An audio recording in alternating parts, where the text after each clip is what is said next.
আবার চালতা এনেছো? দিয়েছিল একজন খেতে, তাহলে শুভ সকাল। আশা করি আপনারা সকলেই ভালো আছেন।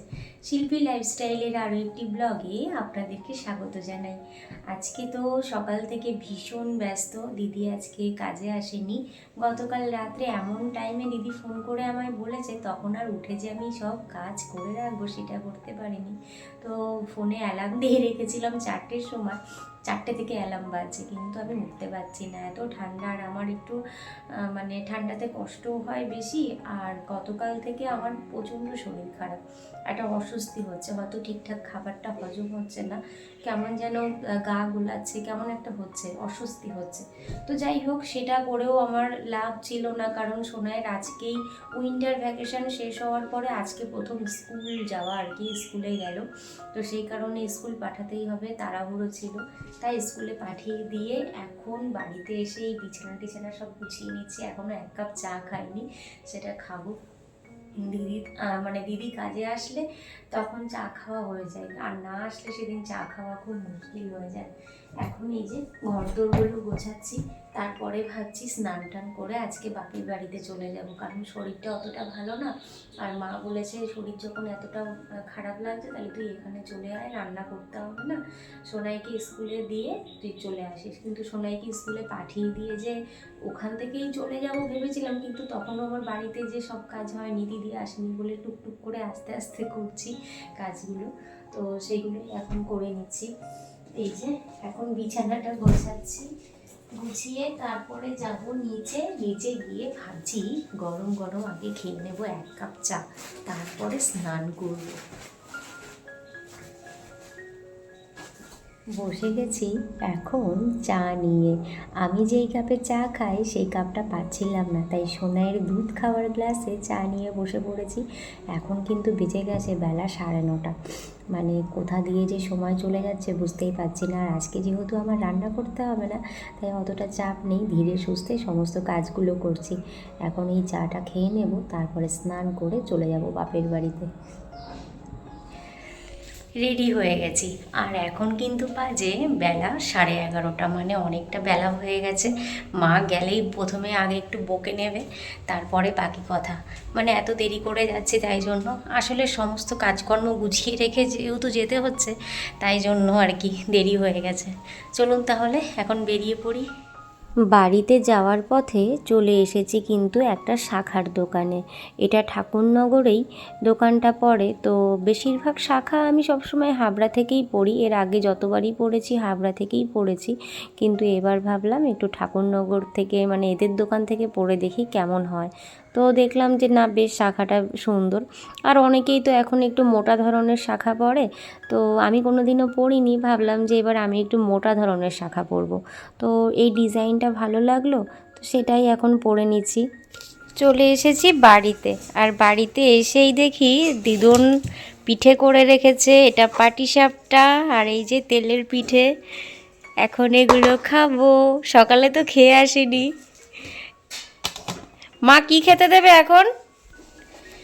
মা দিয়ে দিয়েছে রুটি, বাঁধাকপি, পাটিসাপটা, তেলের পিঠে। এত কিছু খেলে দুপুরে কি করে খাবো? মা যা খেতে দিল সেগুলো খাওয়া দাওয়া করে চলে এসেছি সোজা ছাদে। এসে রোদ্রে বসে আছি। বাপের বাড়ি মানেই তো মজা। মা বলল এবার আমি চিকেনটা রান্না করছি, তুই গিয়ে যা ছাদে গিয়ে বস। তো বসে আছি, বেশ আরাম লাগছে, ভালো লাগছে। আর সকালের খাবার তো খেলাম 12টার পরে, জানি না দুপুরের খাবারটা কখন খাবো। সোনাই তো স্কুল গেছে, স্কুল থেকে সোজা এখানে চলে আসবে, তো সেই টেনশানটাও আর নেই। ওর আবার বিকেলে পড়া আছে, একবারে ওকে নিয়ে আবার বেরিয়ে পড়বো। চলুন তাহলে এখন একটু রোদ্রে বসে থাকি, তারপরে দিদুন আসলে দিদুনের সাথে একটু গল্প করব, এই করেই একটু সময়টা কাটাই। সোনাইও কিন্তু চলে এসেছে স্কুল থেকে, এসেই ভাত নিয়ে বসে পড়েছে। আর ওর ভাত খাওয়ার সময় তো টিভি দেখতেই হবে, তাই বাবা মার শোয়ার ঘরে বসে বসে এখন ভাত খাচ্ছে আর টিভি দেখছে। আর আমিও এদিকে খাবার নিয়ে বসে পড়েছি। এদিকে রয়েছে চিকেন, আর নিয়েছি নিম পাতা বেগুন দিয়ে মা ভাজা করেছে সেটা। তারপরে এই যে বিকেলের চা পেয়ে গেছি, দিদুন করে দিয়েছে বিকালের চা আর দুটো বিস্কিট। এটা খেয়েই কিন্তু সোনাইকে নিয়ে যাব পড়াতে। সোনাইকে পড়ার ওখানে দিয়ে মানে ওকে নামিয়ে দিয়ে আমি চলে এসেছি গাড়ির শোরুমে।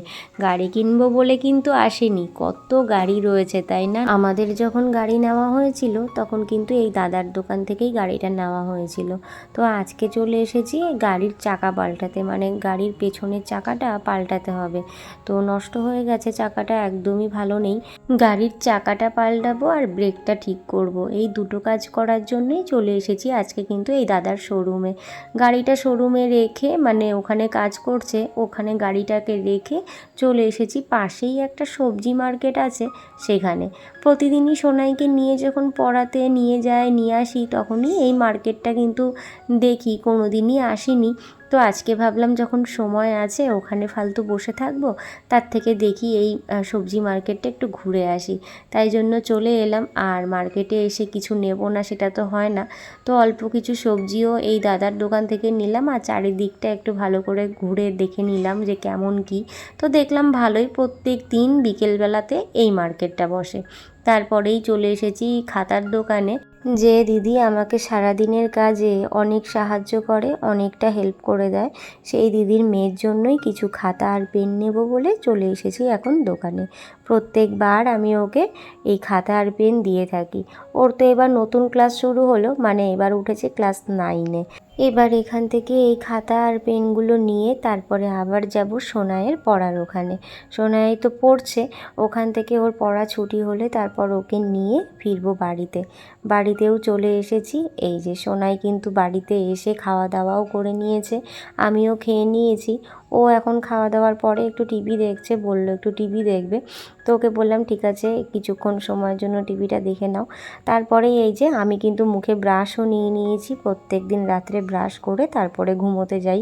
চলুন তাহলে আজকের এই ছোট্ট ব্লগটি এই পর্যন্তই। আমার ব্লগটি যদি ভালো লেগে থাকে অবশ্যই লাইক কমেন্ট করবেন, আর যারা নতুন দেখছেন প্লিজ আমার চ্যানেলটিকে সাবস্ক্রাইব করে দেবেন।